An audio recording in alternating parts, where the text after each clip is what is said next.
sign up to the gym because I heard man are looking for me and my mates. Wait, you've never begged me for a freestyle. I used But you know what I to mean? beg you. Your favourite rapper ever is Nipsey Hussle. I'm unapologetically myself. Yeah. And where I'm from is Barking, Essex. And I look down the end and I see bare people congregating outside my cell. That's a no-go. Like, what are you lot doing? Do you know what I'm saying? I'm thinking like people forgot their manners. One of them was you, innit? You know what I mean? I didn't spell. Yo! My broski, you know. Jamel. Serious? Hey, how'd you even close this? No. Ah! Hey, what going? What you saying? Yo, bare GoPros, you know. Okay, no, you lot are cammed up in it. We gotta get the people what they want. Yeah, no, trust me. Good to see you, my brother. No, you too. You're the hardest man in show business to get hold of right now. These days, yeah, you know why? Because I'm really making show business my business, you know what I'm saying? Okay, let's talk about that because Yeah, right now, obviously, you are running the Potter business, which is a big business in itself. Yeah. You're running your own label, Yeah. looking after artists. I know you have at least 3. You're on tour right now. Yeah. You got the weed cafe as well. Yeah. There's nothing that you're not doing, and obviously, like, I've been witnessing how hard you've been working. You know, I've been always getting on to you about how hard you're working because I know it's hard work. You know what I'm saying? Like, so what's the motivation right now? Why are you making show business your business? Carpe diem, my bro. Seizing the moment.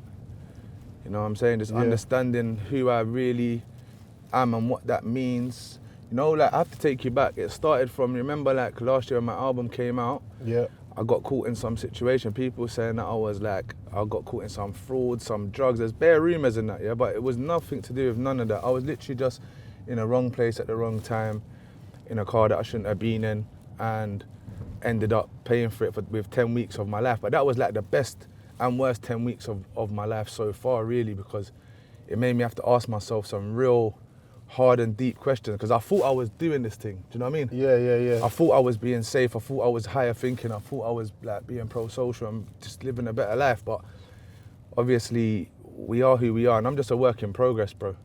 So when I was in that situation anyway, I was in jail again. And at this time around, like, the people I'm gravitating towards in that place are not the same usual circles that I've been known to mix in and stuff. Now I'm chilling with, like, or trying to have conversation with a lot of older guys and a lot of more, you know, just normal straight guy and people. Like, I don't really care about the man them and the road thing and all this shit. You know what I'm saying? I'm trying to find out who people really are. So in one of them instances, I met a guy and he's from like Deptford South. He's like in his 50s now. He's been in jail for like 24 years, 23 years or something. And like he used to always have powerful conversations with me. He used to come to me every day and just ask me, like, some would say, like, antagonistic questions. You know what I'm saying? Like, what are you doing here? Yeah. You know what I'm saying? Like, literally just as simple as that. Yeah. And walk away, you know, not even like wait for my answer. After, you know, like weeks of this, then he come to me one morning and he's like, you know why I always come and ask you this stuff? Why I always come and bother you? Yeah? It's because I don't even think you know who you are. Okay. You don't even know yourself. Yeah. You know what I'm saying? There's a thing called, he's like, when I see you, I just see someone that's lonely in a crowd.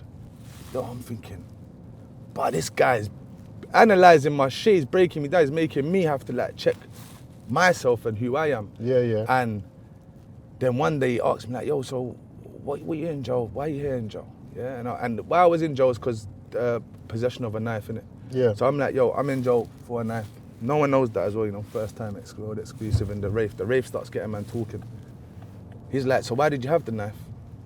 I'm like, oh, because I was in my area and it's not safe. I had my jewelry on. He's like, no, like, why are you, Potter Payper, in your area with your jewelry on at this time? Like, what are you doing? Yeah, he's you know trying to get you to get why are you before you act. You get it? Yeah, why are you there? Like, basically, like, it's like cognitive behavioural therapy. That's how they put it in it. And it's like, to everything, there's a deeper meaning.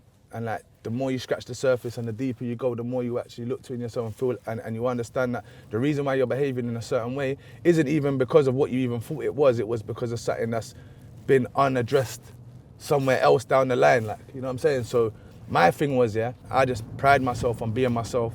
So then the guy who I was always, he wasn't famous, innit? He was just a normal guy. So that's why he used to go about with a knife, or he used to act in a certain way, or certain things were like acceptable for him in his life.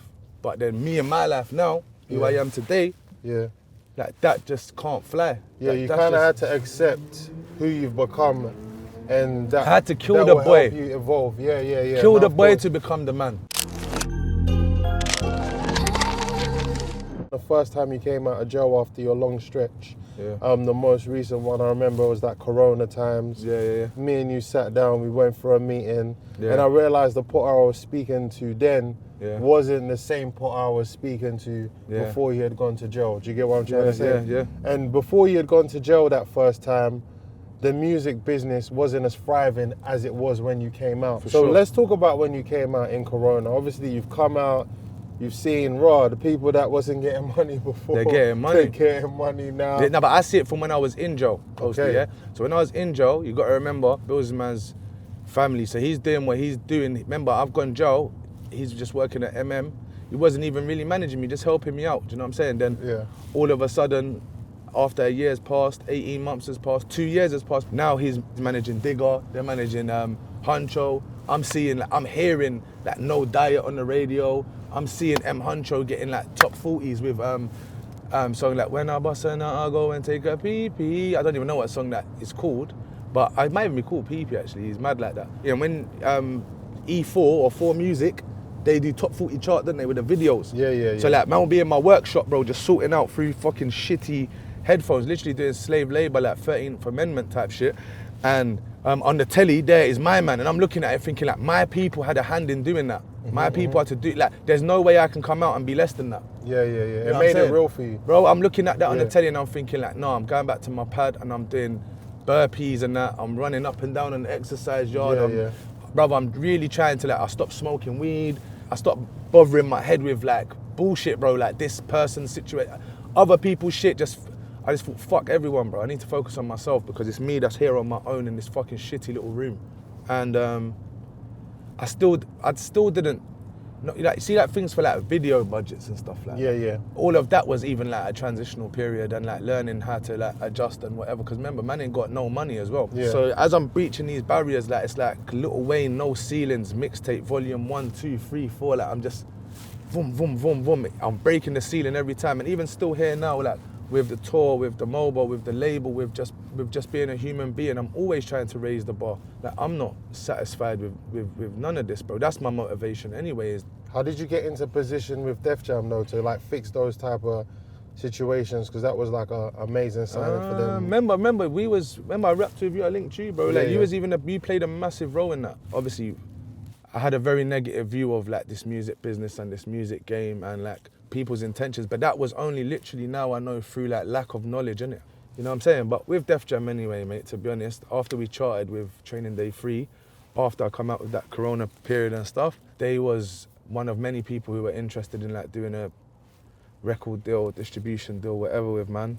I only had like a few people that I trusted in this business still after like being fucking scarred. So one of them was you, innit? You know what I mean? I didn't scar you. No.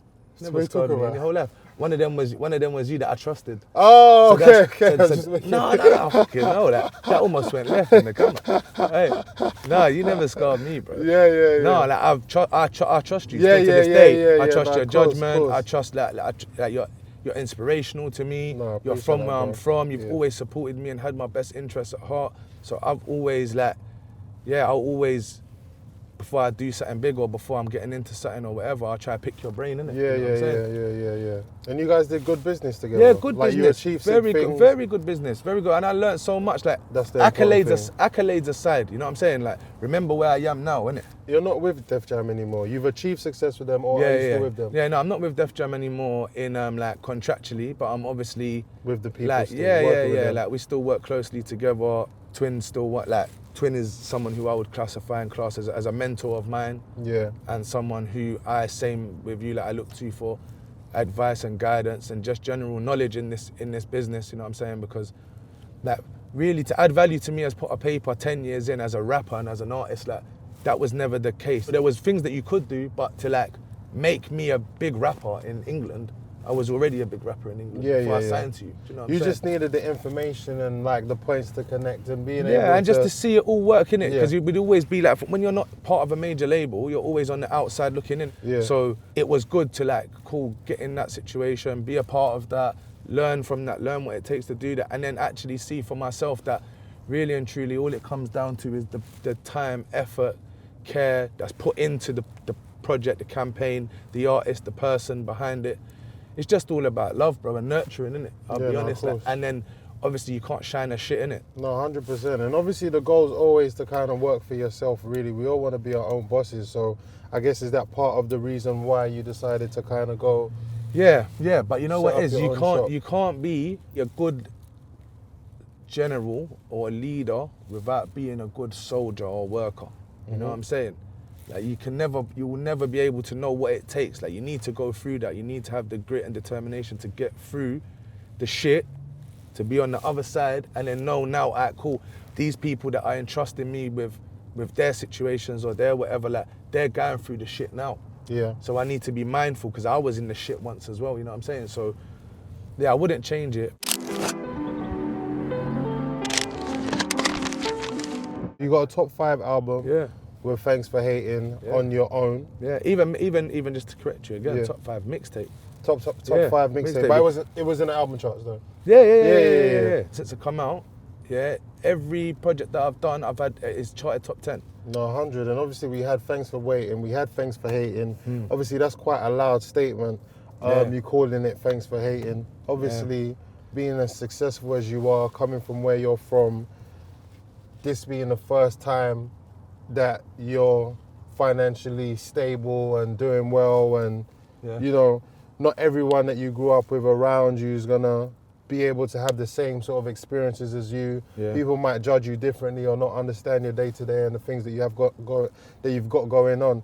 Like when you say Thanks for Hating, what type of, obviously we never really concentrate on the hate, but what and you don't see and you're to be honest, you're low-key the people's champion. That's how people feel about you. What type of hate do you... My hate is like, let's say for instance, I would say like what made me call it Thanks for Hating at that time was because I felt like, and I've always felt like, there's an agenda against me. Maybe I'm just a paranoid narcissist. I am quite fucked up, you know what I mean? Who knows, But I just believe that it burns people that I'm the best. Okay. Like, remember that, cool, like I said earlier, we all have experience and stuff in life that makes us view the world and view ourselves in a certain way, innit? No, 100%. So like this is one pot. If it's one like cooking pot, then like my racial or like the colour of my skin like everyone else or like my experience with that is in that. Do you know what I'm saying? Like I'm half African, I'm Algerian and Irish, but I'm not African enough to be classed as African, and I'm not white enough to not looked at like I'm trying to be something that I'm not. Do you know what I'm saying? Can't just be myself, like, and don't just fit in no place or space. That's a weird place to live in, do you know what I'm saying? Like, no, I'm going to my dad's house, it's fully African, Arabic, eating with my hands, speaking Algerian, and then I'm going to my nan's and they're going to church every Sunday, and that's how I grew up, bro. You know what I'm saying? So, but anyway, that aside, that's just who I am, innit? So then that's what makes me valid to be what I believe people are scared to let me be. Okay. Do you know what I'm saying? Is because of all of that stuff. Then also there's the agenda of like this road rap shit, innit? Like man's actually coming from the streets, man's actually been in some mad situations of whatever. It's no secret that I've spent half of my life in jail, mate. And that in itself must not sit right with some people, innit? The fact that like now I can just say, all right, cool, I'm positive now. I'm a good guy now. Do you know what I mean? All of that stuff's erased. Yeah, all the pain I caused, all the hurt I caused, all the sad and bad things that I have to live with that I've done, like compromising myself for money, that's what I have to live with. But obviously victims of that and whatever, people that been through all that shit on my fucking behalf, they ain't never gonna forget that shit, and it probably doesn't sit right with them to see me doing as well as I'm doing, innit? So that's a factor that I feel like maybe could be possible to why I can't get put on everyone's shoulders. And like, I don't want to start drawing people out, but everyone that's on people's shoulders, everyone that you champion, everyone that does the mad thing, bro, they're not us, innit? They're not me, they're not Nines, they're not Scraps, they're not Rims, they're not the brothers that are actually doing this stuff. I'm not trying to rub no one out and really upset them. Do you know what I'm saying? They're not Fred, but they're not people that's actually coming from these broken and mad situations. If they are, they was around it, but they weren't the main guy themselves, innit? Somebody like you who has spent half their life in jail must have like different challenges in terms of like dealing with these type of issues because you're only used to a certain lifestyle, if that makes any sense. But at the same time, man, don't ever want to use it as a cop-out. Yeah. Do you know what I mean? And be like, oh no, I'm not equipped for any of these situations, conversations or relationships or that. You know what I'm saying? Like, I'm not equipped for success. I'm not equipped for this success. Like, I don't deserve good. I'm a good person. You know what I'm saying? So all of that aside, even when I was compromising myself for money or whatever I was doing, like, I was still always a good person with it, innit? My heart's always been my heart, and God knows that. And like a lot of people that's ever grown up with me or been around me, like to this day, know that. And even on Thanks for Hating, there's the song with me, Mozzie and Daff, yeah? And on my verse, I'm like, I'm institutionalizing rich, now I'm living my truth. That's like, and by the way as well, I don't be writing no more, I just freestyle. So I'm just literally there thinking of random shit that come to my head, and like, it's my inner truth, my rawest expression. So I'm institutionalized and rich, and now I'm living my truth. I said that to myself, I didn't say that to you on the song. This Thanks for Hating was literally like a genuine thanks. Because the thanks for waiting, that was a genuine thanks. Like, I ain't doing nothing just for it because it sounds good. You know what I'm saying? Because it rhymes. Like, this is a genuine, to everyone who ever doubted me. You know, like on the beginning of Juicy, when Biggie's like, yo, this goes out to everybody who ever called the police and now I just hustling trying to feed my daughter. Like, this is that for me, innit? That whole tape, that whole moment. I signed it myself. I'm my own CEO. Like, I got a staff. Like, I got a budget. I got artists, I got everything at my disposal. You tried to keep me out, you tried to put me down, like not anybody in particular, but life, fuck knows, innit? You know what I'm saying? Life itself, the cards that it had dealt me, they led me to believe that I was down and out. But now, alhamdulillah, thanks, grace to God and grace to myself, bro, because every day I make these choices and decisions to be a better person. I actually want to use this opportunity actually to big up MOD, and the reason why I want to big up MOD is because this is something else that I noticed, that because I have a lot of foresight, so sometimes I can see problems occurring and problems not occurring, and I'm gonna tell you why I want to big up MOD, because there's not many situations where when you first came out you was with MOD, and they were a big part of kind of getting your stuff out there at the time in the early stages. And you went away when the music business was at the lowest point it could have been for black music, where no one was making money. We had an audience, but we didn't have money. A lot of us were spending our money to be on YouTube do this, to and get just the to audience. do this, just to build this from the ground up. And you came out of jail and you started getting the biggest success of your career that you've had so far, because the audience had grown, Training Day had raised people. Like there's artists you meet today that it's raised. Like when I'm sitting with Unknown T and he's telling me how, like, I've been out with you in Shoreditch and you've popped outside and said, right, I just see Kano in the candle shop. But we're talking about Kano because we've grown up watching Kano. We've been watching him since he was probably 13 and I was 17. You get what I'm trying to say? And Unknown T's talking about you in that space. Like he's saying that you made him know that it was okay to be yourself and wear glasses, and it doesn't take any straps off your back. Do you get what I'm saying? And that's deeper than inspiring a man to rap. No, that's definitely deep. That's some deep shit.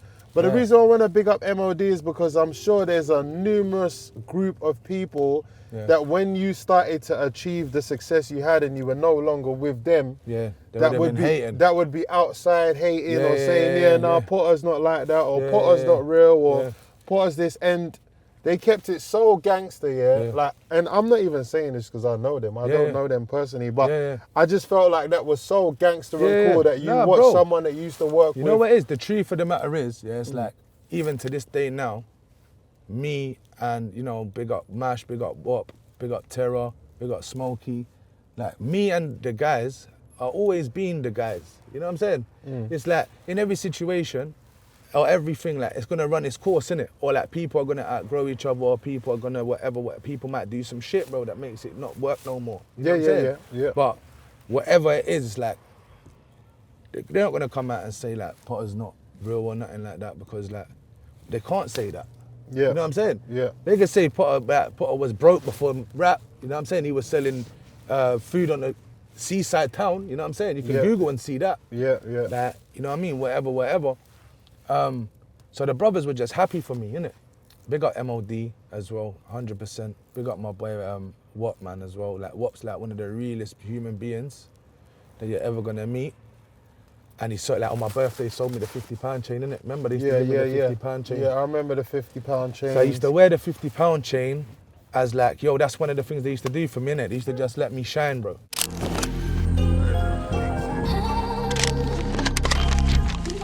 I want to congratulate you as well on your mobile win. Yeah. But even aside from the mobile win, which you well and truly deserve, the outfit for the mobiles. Like, should I tell you what I done with that? Yeah. You that is that basically on the head. That's basically 2 packs. No, I know. Ensemble. Yeah. Mixed with Michael Corleone's ensemble. Yeah. So 2 pack times Michael. I sent it to my stylist. They were trying to send me like some, not to this trap, but like some K-trap swag. You know what I'm saying? Like the upper echelon designer. Okay. One of one piece type shit. You know what I'm saying? Whatever. Yeah. I'm like, yo, I don't want that, man. I'm not on that. I just need, that's not how I want to come across here. I need to look like the best rapper of all time, Tupac, and I need to look like a very serious figure in business. No, the walk was powerful. I'm not gonna lie. Like, I was at home. Obviously, you know, I'm a big Potter fan. Yeah. And I was at home when I was watching that, and that walk. Yeah. And it was like a long walk as well. Yeah. He was taking it. I took my time still. I took my time. Hey, and you know the maddest thing? I had the maddest speech, and then when I got up there, bro, I bottled it. And I just skimmed over, just said a few basic things and that. And plus, obviously, the man was that to me, yo, like, if you win, make sure you say free the man them and that. Like, you have to, yeah? And I'm like, boys, I'm not actually doing that. Do you know what I'm saying? Like, anyone who's there is there right now. When they're freed, that's up to when they get freed. And, you know what I'm saying? It's not gonna mean nothing for me to say that. If anything, people are expecting me to say that, so then they can just look at me like, look at this guy, man. But I'm trying to be Hove in this thing. Like, I'm not trying to be on no little joke thing. So I just said to my brethren, Blakes, Broadday Blakes, big him up. I'm like, bro, please, innit? When I'm done, I'm gonna give you the mic. I beg you, give it to them, bro. No, I need to shout out Blakes. We've never met, but yeah, I'm gonna bring him to an event or something. For you to link him. Good guy. He did an incredible job. If bro, that was his job on the day, trust me, make it lit. Yeah. No, he made that lit. And yeah, like I said, like, you're one of the best speakers and that I know. That's why I wanted to do the maddest speech up there, Post. Like, you know what gets done? With that, I just want to big up the forefathers, the forebearers of this. I just want to say that I'm speaking on behalf of a fucking nation. You know what I'm saying? Whatever, like some real powerful shit. But at the same time, there'll be many more times. And when that moment is there, that will be that moment. That was my first time ever I feel like being fucking overwhelmed, but no, I don't mean even overwhelmed. I just mean validated, innit? Okay, that overwhelmed me. That maybe led to me feeling overwhelmed. You know what I'm saying? But feeling like I'm getting something out. Like, I've got actually like an accolade. We're driving past Barking Station right now. Yeah, we're at Barking Station. Kennedy Chicken, bro. I'm getting that tattooed on me, broski. Yeah, no, you know what? I used to live here, and the buffest thing I ever saw was in Kennedy's Chicken when I was like 14. But obviously, we're in Barking. Barking is a weird place because it is Essex legally. It's a London borough, but it's an Essex postcode. Yeah. It's in the middle of a weird place, meaning that if you're street enough and you're credible enough that if you came outside and you was repping East London, no one's gonna give a shit. Because Barking is worse than a lot of places in East London. Yeah, 100%. And worse than a lot of places. People don't really like. Well, maybe now they know that. Yeah. Like, if you look on even like something like murder maps or something like on the internet, you see, bro, like people die over here and shit. Like, it's a lot. You know what I'm saying? So, even me, bro, I was banned from here for 7 years, bro. Yeah. I do not, as a rule of thumb, is that what it's called? Rule of thumb. Yeah. I do not come here, bro. Yeah. I'm here right now. Yeah, at the behest and request of Posty. Yeah. For this content, you know what I'm saying? And like, Otherwise, bro, I make it my business to not be here. You know why? It's not that I don't get love here. It's not that, like, but you got to understand, yeah? Even here now at this lights, there used to be a place called the Lintons here, bro. Do you know how much times I walked up and down here? Do you know how much times you know the Lintons, like? Come here, old school, brother, folks. I like you. I met my business partner in that place there, Boys Brigade. Yeah, Boys Brigade. I was banned from there. I wasn't allowed in there. All the I would bad kids never was be. in- I would never be allowed in there in a million years, bro. How important was it for you to rep Essex and not East London when you could have repped East London? If that makes sense. As well, because you know what it is as well. Let me not sleep. Yeah. You see, Essex. Like I grew up here in Barking, always been in Barking. And when I started like going out, I didn't go into London like central. I had no business there. Had no money. I didn't look like someone that belonged there. You know what I'm saying? Had no want or will to be there. But I'm saying, why did you know how credible you are? You know how who you because are. So it would have been beneficial for you maybe to say East London. Yeah, no, Essex. because I'm unapologetically myself. Yeah. And where I'm from is Barking, Essex. You know what I'm saying? My school friend, Stephen Addison, started this community hub, box up crime. This here. Yeah. Look all the kids outside there. That's my school friend's thing. Okay. Alhamdulillah. Yeah, what does Eminem mean to you then? Was he like a big influence? Yeah, I wouldn't say it means nothing to me, you know what I mean? But I would say that growing up, that was my entry into rap, music, lyrics, words, craziness. You know what I'm saying? Like saying outlandish stuff. And yeah. Who's your favourite US artist of all time rap-wise then? All-time rap-wise, Nipsey Hussle. Your favourite rapper ever is Nipsey Hussle? Of all-time rap-wise? Yeah. Yeah. That's crazy. And I think I heard you say somewhere, not quite sure where I heard it, but it was a while ago. This right? Yeah. You said, I think you said you used to listen to Skepta as a grime MC back in the day. Skepta was my favourite grime MC. Skepta was the only grime MC that I thought was on it. Like, I used to believe him like all the way. Do you know what I'm saying? Like, and obviously even from being like a grime MC, then like down to like production wise, like DTI and that. You know what I'm saying? Like those was my go-to beats to spit on. Or like Aurelius, you know about Aurelius? Yeah, cool. So like them sort of beats, and that was obviously through like Broski's influence, you know what I'm saying? Well, what, are you sure you know Skepta lyrics though? So if I say...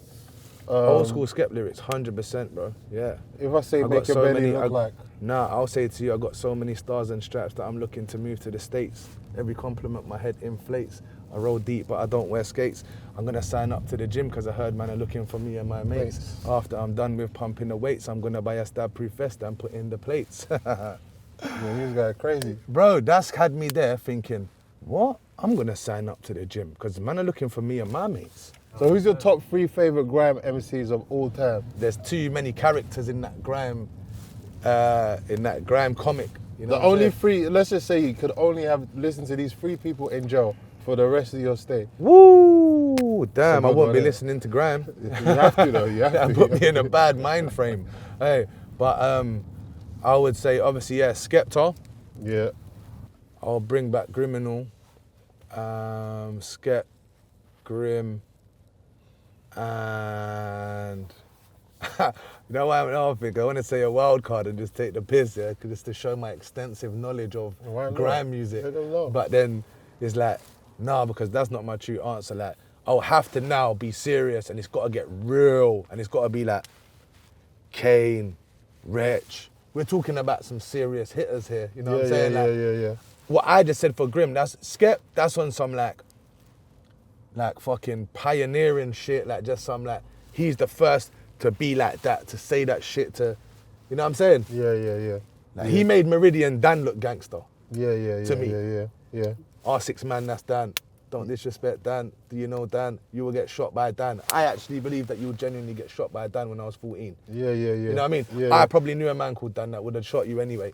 So I was talking about him regardless. But anyway, yeah, this is one for the Hall of Famers, Gets, Kano. Now, just because of, furthermore, scratch that, man. Sorry, Skep. I liked you and that, you're good.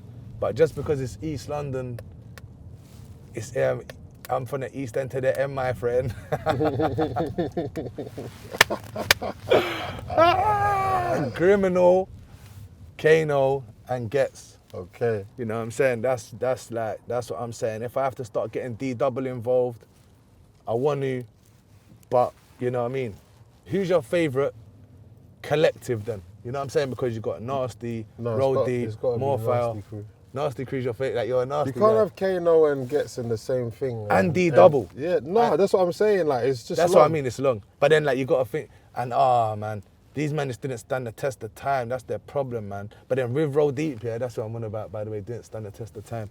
With Roll Deep, the people who did stand the test of time is like, man's like Target and that. Yeah. You know what I'm saying? Louis White, still out here mixing my shit down today. Danny Weed. You know what I'm saying? He's a big Danny Weed. Yeah. So Yeah, I would that's a say good thing. basically like, these man here stood the time musically, but these men stood the time in life as well. Yeah, At the same time, you know what I'm saying?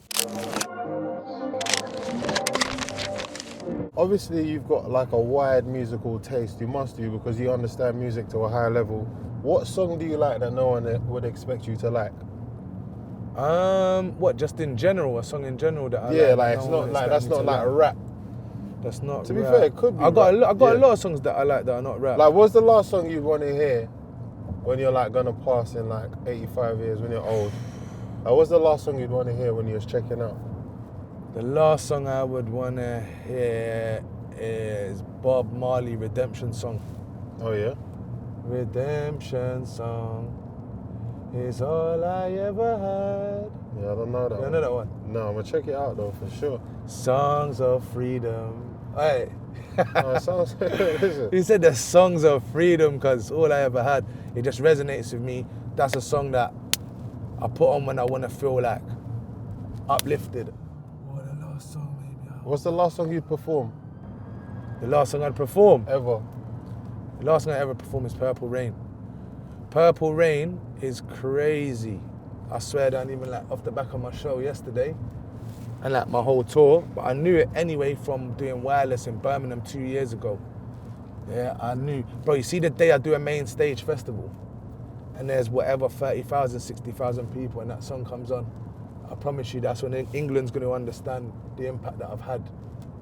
You know what I'm saying? That song's 10 years old. Made it 10 years ago. If I open my phone right now, it's in my top 3 stream songs. And I own it. And it's mine, it's always been mine. Yeah, that's mental. You know what I mean? And if I monetized it from the very first day it come out, I'd be a multi-millionaire just off of that song, and that's guaranteed. How long was it on streaming for? 7 years or so. And what, the whole time no one thought to put it on there? No. Like, man, I put my music on streaming thing when in 2017. 2018 even, furthermore. I went Joe in 2017. Mover was my soulmate.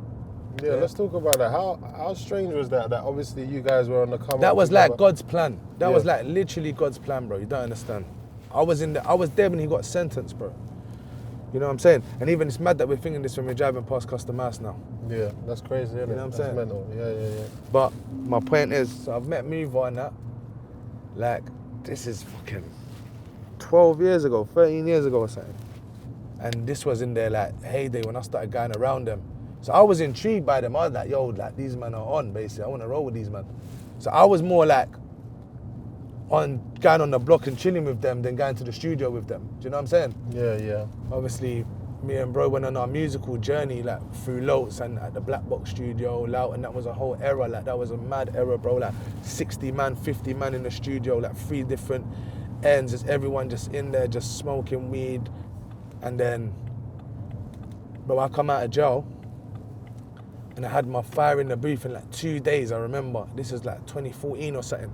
And it's the night time, bro. My man's called me, he's like, Potter, man, I fucked up.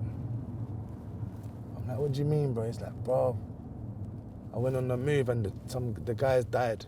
He's told me. This after it's just happened, like he's just like checking his phone now. Now he's calling me like, it's like 3 in the morning. I'm like, bro, what the fuck, man? Like, la, we spoke about what we spoke about, whatever. I was in tears, bro. When I came off the phone, I was in tears. And like, when he was on the phone to me, he was in tears, bro. Like, I fucked up all the way. The day he got sentenced, I wrote a letter to him, I wrote a note, yeah? And I gave it to his lawyer. And I said, yo, give that to him. In that letter, I'm like, bro, trust me. I'm telling you, bro, God's got a bigger plan for you and for me, innit? And I'm gonna see you again.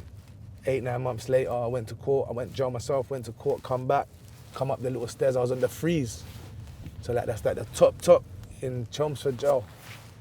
On B-Ring, I went up. And I looked down the end and I see bare people congregating outside my cell. That's a no-go, like, what are you lot doing? Do you know what I'm saying? I'm thinking like people forgot their manners. So I'm walking down there, I'm ready to like, you know what I'm saying, like lose my shit. And I just see my man, as I got a little bit closer, I got bad eyes. As I got closer, I see my man smile. Mover smile's unbreakable, number one, but like you can't not recognize him by his smile. You know what I'm saying? So when I see that smile, I didn't even see his face, I just saw his teeth. I'm like, oh my days, that's money. I can't believe it. What the fuck? I kicked my cellmate straight out. I'm like, gone there, I'm like, yo, listen, bro, pack your shit, you gotta go. He's like, oh yeah, no, like, and he even knew. You know what I'm saying though? Yeah. Like it was mandem. He didn't even take it in a way like, he could have took it like, bro, you're moving mad or something, like, you know what I mean? Fuck knows, or you're being rude about it. No, 100. Because I was literally like, bro, there's no chattings. I don't even want to hear what you've got to say. Yeah. You got to go. Yeah. And like with immediate effect, I will literally help you pack. So, yeah, and then from that day, he become my cellmate. And then me and bro was just catching up, reasoning, seeing how like something like that really affects your friends. Like mind state is a massive thing. Like, and I think like God put him in that room with me to get him through at a certain point. And he put me in that room with him to show me that if I don't fix my life, what my life will be. Earlier on when you were talking about your most recent cellmate, not cellmate, the guy you met in jail that used Uncle to ask Alex, you questions. Uncle Alex, yeah. Uncle Alex used to come and ask you a lot of questions. Yeah. You've been raised in a situation where you didn't have the most opportunities. You've been blessed with this talent. You started rapping. Yeah. You've gone into jail, right? Yeah. You've come back. You've gone into jail and you've been able to spend time with somebody that you were rapping with at a time. And God kind of gave you the opportunity to see where you could end up long term, potentially, and where you were, what you could become. Yeah. And even on your recent stint, I feel like with the Alex situation, you've had another opportunity to kind of really see, all right, cool. This is really who I can be, if that makes any sense. And I don't think you could have paid for the experience being in a cellmate with me, because he would be massive right now as a rapper. Do you get what I'm trying to say? So, like, you couldn't pay for them experiences that you've actually been in and had. Yeah, and had to live through. Yeah, 100%, bro. Yeah. And it's all like life in itself, bro. Everything, you just got to take it as like it builds your character, teaches you lessons, helps you grow.